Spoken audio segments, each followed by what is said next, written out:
going to hope this gives me really great luck. My man told me it was good. All right. Raise your hand if you have ever had a campaign chugging along. Maybe it was about to launch and all of a sudden somebody from your team comes up to you and says, ooh, actually, we're going to need to stop. Yeah, due to budget restraints, an impending recession, maybe a restructure, we're actually going to need you to pivot completely. Yeah? Anyone? All right, now keep them raised. If when that change happened, maybe it made you want to say a few choice words that your grandma probably wouldn't be too proud of. Yeah? Okay, look around. Y'all, it's pretty much everybody. Everybody's hand should be up because this has happened to all of us. And it is infuriating when you work so hard, you put so much time, energy, and passion into the projects that you create for somebody to come along and tell you that you're going to need to change. Unfortunately, change is always hard in the beginning. There's no way around that one. I do want to talk about, we're going to mention the word programs a lot. And I think programs means different things to different people. So as we talk about it, when you think about it, we're talking about your advocacy program. Advocacy programs, your review site or survey programs, as well as your upsell, cross-sell programs. Oh, interesting. Sorry, I just realized our notes, it's the wrong notes. I'm gonna go back. Sorry. Sorry, y'all. Okay, here we go. This is fun. This is fun. I'm like figuring out notes, figuring out the change that is thrown your way. So we are going to talk about with these programs, how with the right set of ingredients, we hope that what we bring you today will help you build programs that truly stand the test of time. All right. Sorry, something is super, super off. They're super, yeah. The dad jokes are coming and they're spectacular and I just don't want to. They're worth the wait. They are worth the wait.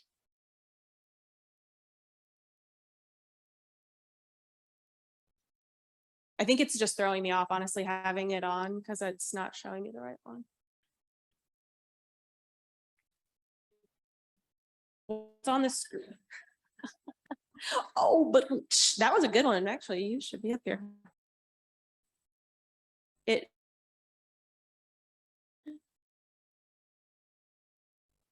That is a, but it's okay. Okay. We're just going to go with it. And I can't read your hand like that. So, okay, cool. All right. Just gonna go on this one. We're gonna keep it plowing along. All right. We've all heard the age-old expression, when life gives you lemons, right? You make lemonade. And if anybody said add vodka, we might all need it right about now. We'll find you later. When we first suggested this talk, we actually didn't know how relevant it will be. Jeff mentioned it, but we have had quite a few changes on our team. Coming out of 2020, arguably the largest year of change for the majority of us. In 2021, our marketing team decided to reorg. And customer marketing didn't quite fit into the new structure. So we were like, what do we do? Thankfully, the company had just invested in building out our team. And so they offered us the exciting opportunity to move to the customer experience team. However, just a year later, due to another restructure and some changing on the internal teams, we're actually back on marketing. So here we are. But looking back, every time that we experienced change, it was not the change that we expected, but it was truly the change that we needed. So with this team change being so incredibly fresh for us, we're going to take a deeper look at change today and how with the right foundational ingredients to build your customer programs that regardless of the change that is thrown your way, You'll build programs that not only survive, but they thrive. Oh, I'm going back, y'all. Wait for it. There it is. It's huge on that one. All right. I will say we're going to keep the laughs going, and I appreciate this. We are going to do it in true Laney and Kaycee fashion. We are going to have some fun along the way, so get ready for it. Okay, I'm going to go out on a limb here and guess that most of you all have either made or enjoyed some lemonade before. I think we can all agree that the beauty of good lemonade is that the ingredients are simple, but it's the simplicity of the ingredients that makes each just as critical as the next. So like Kaycee said, we're going to walk through today how these are not just the ingredients for good lemonade, but also how you can create a program strong enough to outlast any change thrown your way. It's a bigger stage than we're used to. No, it is. Walking on over. All right. First up, it is the essential ingredient to any good lemonade. And it is represented so well by lemons. It's change. Change is the essential ingredient that will make you truly wince at first, but ultimately it's going to produce stronger programs and a stronger you in the end. Now, I know 3 things to be true about change. They're going to shock you. The first is that it's inevitable. It's going to happen whether you want it or not. And I would suspect that every 30 to 90 days, something in your life, at your work, within the universe, something is going to change. It's coming. Now, at Bandwidth, we change quite often.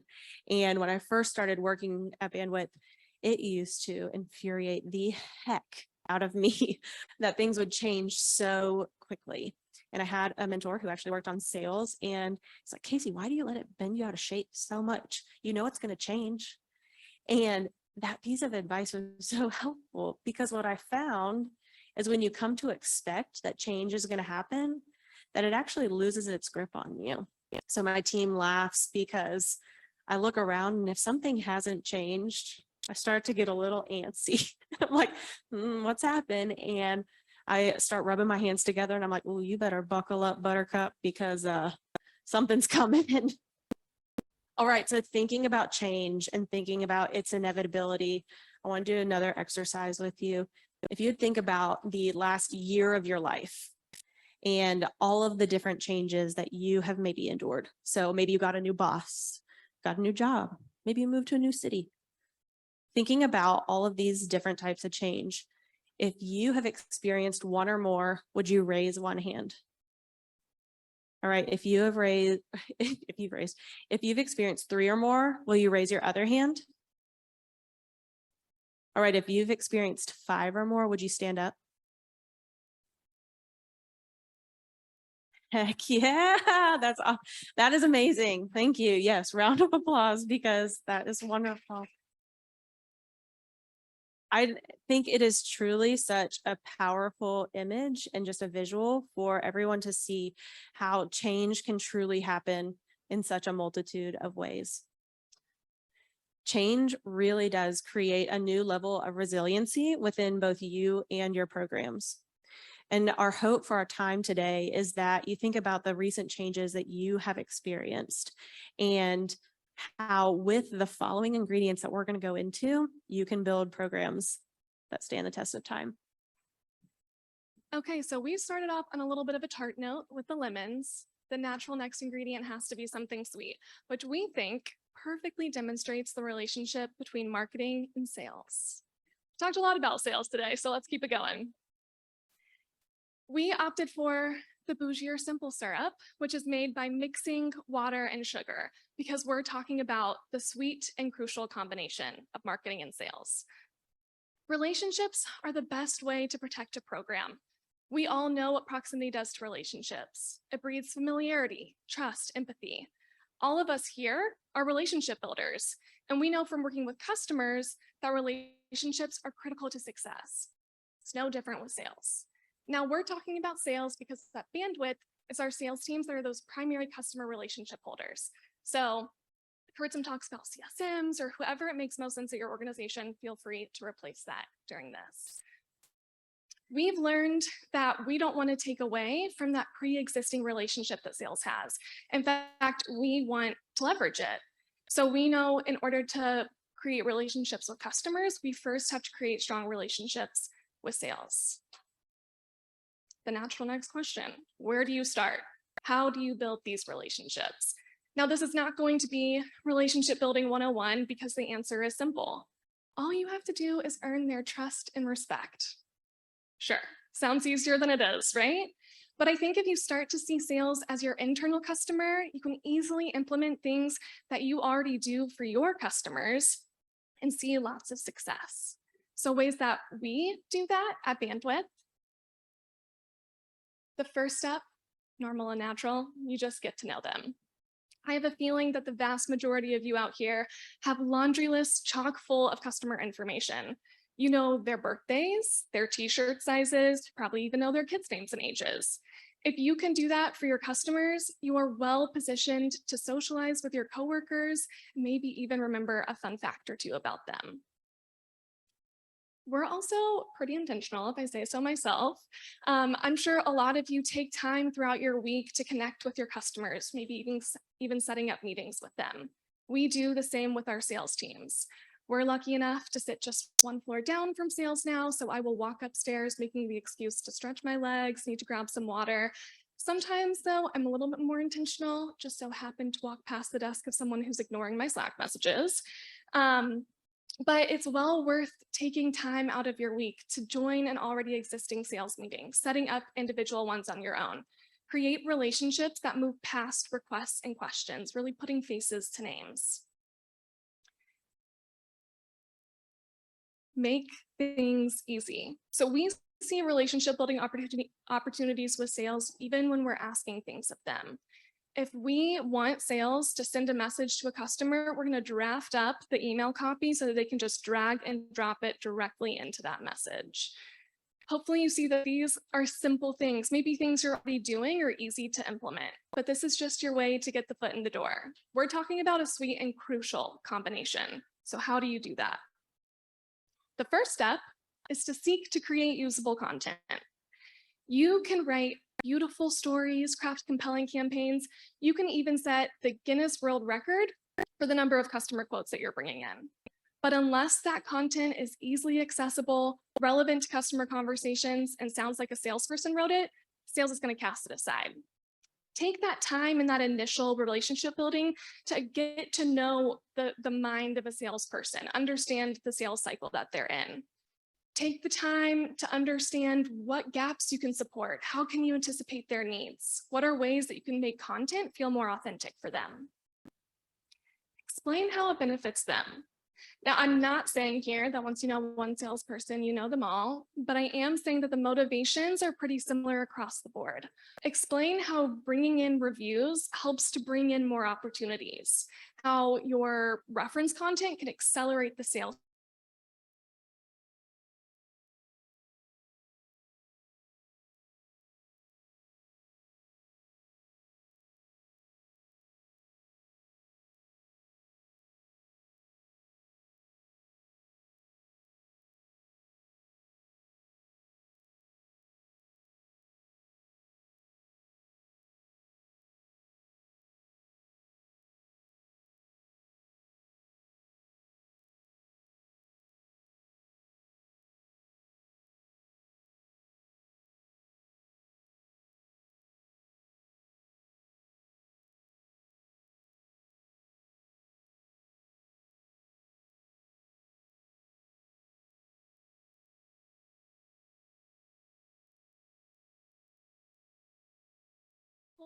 to tell where one team stops and the other begins. The two teams are able to come together to make something bigger and better than either could have done on their own.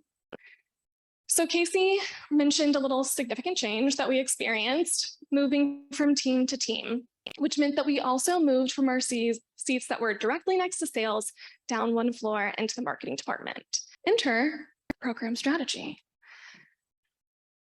Really, what is the point of making lemonade or a program for that matter if you don't have a nice picture to help you carry it with you wherever you go.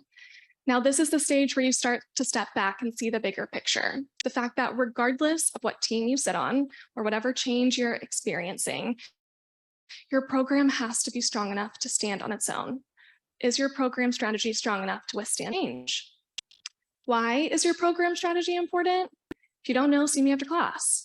But in all seriousness, continue to demonstrate your value and how you're contributing to your company's strategic goals. If you have your strategy built on the right foundation, change is not going to impact your program. For our program strategy, we have 3 key areas of focus. The first 2 are going to be a little bit more obvious. Prioritize customer relationships and generate revenue impact. I think we can all agree that it's really hard to build a successful program if you're not leading with the customer and proving your value. But like me, some of you all out there may want customers to do something for you every once in a while. So this is where this key focus comes into play, which is creating a 2-way exchange of value.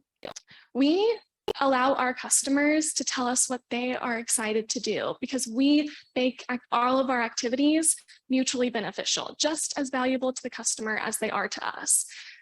Some of our customers are excited about brand awareness. So we customer stories, spotlight social media. Other customers want to share their topic of interest or their expertise. So we invite them to speak at a webinar. Showing your customer that you're allowing them to choose their own adventure demonstrates that you care about their time and that you value what they can bring to the table. That's going to enhance your relationship. Again, we let our customers tell us what they're excited about. The very first form that they fill out when they join our advocacy program allows them to list activities. But in our intro call, I take a little bit more time to really get to know them. What are their personal and professional goals? What do they value? Because that way, I may have them in mind for an activity later on that I can then show them the hidden benefit in an activity that they may not have initially indicated interest in. Change can create some havoc. I'm not gonna lie, Kaycee mentioned dumpster fire, hot mess. It can take some time to understand how your role, your team, your program even has evolved in the face of change. My picture moment happened for me a few months back when I was doing my mid-year review. I looked at all of my goals and realized that they were just as pertinent as they had been when I set them months before, even though we were sitting in a different department. Not only were they still priorities to me, but also to my manager and to the larger vision that we were casting for our team. There was strength in our strategy. Kaycee said at the beginning, change is the one inevitability in life, but it's also something that we've come to expect. So knowing that change is around the corner, how can you gather your ingredients and give them a nice swirl? Sometimes the first reminder in all of this, though, is that the true combination of it all is nothing without you. So we let you on our secrets, told you the things that worked for us, but we couldn't end our presentation without highlighting you, the person making it all happen. You, like the spoon, are designed to agitate the lemonade, to make something cool, refreshing, even worth Beyonce naming an album after. Trust yourself that you'll go through change and come out stronger for it.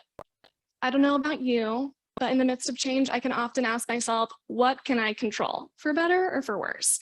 What I've learned is that you can never control the change itself, but you can control the other essential ingredients that lead to success.